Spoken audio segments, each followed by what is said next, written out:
Guntur TDP MP అభ్యర్థి పెమ్మసాని చంద్రశేఖర్ ముమ్మర ప్రచారం చేస్తున్నారు. మంగళగిరి షరాఫ్ బజార్లో నియోజకవర్గ నాయకులతో టీడీపీ ఎన్నికల ప్రచారం చేశారు. షరాఫ్ బజార్లో ఉన్న షాపులు, ఇళ్లకు తిరుగుతూ సూపర్ 6 పథకాల కరపత్రాలు పంపిణీ చేశారు. ఏపీలో వైఎస్ జగన్ అరాచక పాలన చేస్తున్నారని ఫైర్ అయ్యారు.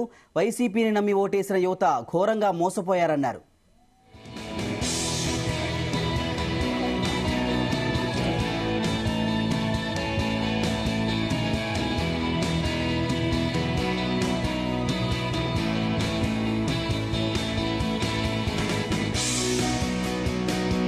ఇలా ఇవాళ ముస్లిం మహిళని చెప్పుతో కొట్టారంట. అంటే ఒక మహిళని, అది మైనారిటీ మనిషిని చెప్పుతో కొట్టడం, ఇది పరిస్థితి మన రాష్ట్రం. మీరు ఏ విధమైనటువంటి ఇది ఇస్తున్నారు ప్రజలకి.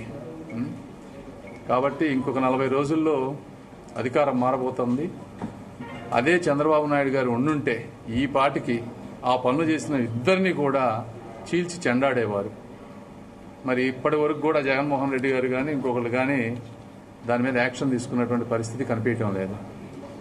ఏదేమైనా మేము వచ్చిన వెంటనే వాళ్ళు ఎక్కడున్నా సరే వెతికి వీళ్ళకి న్యాయం చేసే పని మేము చేస్తామని తెలియజేసుకుంటా ఉన్నాను. అదేవిధంగా ఇక్కడ చేనేత కుటుంబాలను కూడా చూస్తే ఒక కుటుంబం మొత్తం ఆత్మహత్యలు.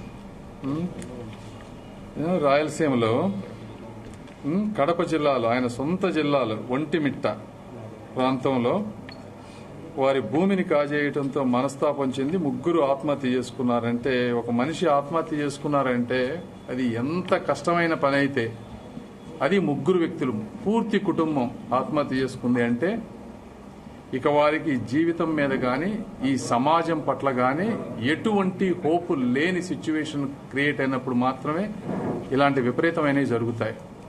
మరి జగన్మోహన్ రెడ్డి గారేమో చూస్తే నా బీసీలు, నా ఎస్సీలు, నా ఎస్టీలు అంటారు. మరి నీ సొంత జిల్లాలో ఎంత అన్యాయం జరుగుతూ ఉంటే మీరు ఏ విధంగా, వాళ్ళు ఎందుకు చేస్తున్నారు మీ నాయకులు ఇది?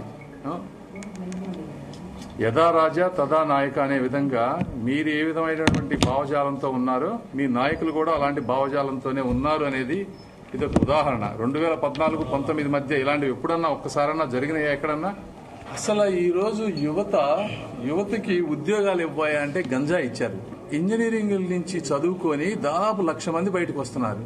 అసలు ఎన్ని ఈ రాష్ట్రంలో గత 5 ఏళ్లలో ఒక్కడంటే ఒక ఇండస్ట్రీ వచ్చిందా? ఒక్కటి. ఈ రోజు చదువుకున్న వాళ్ళంతా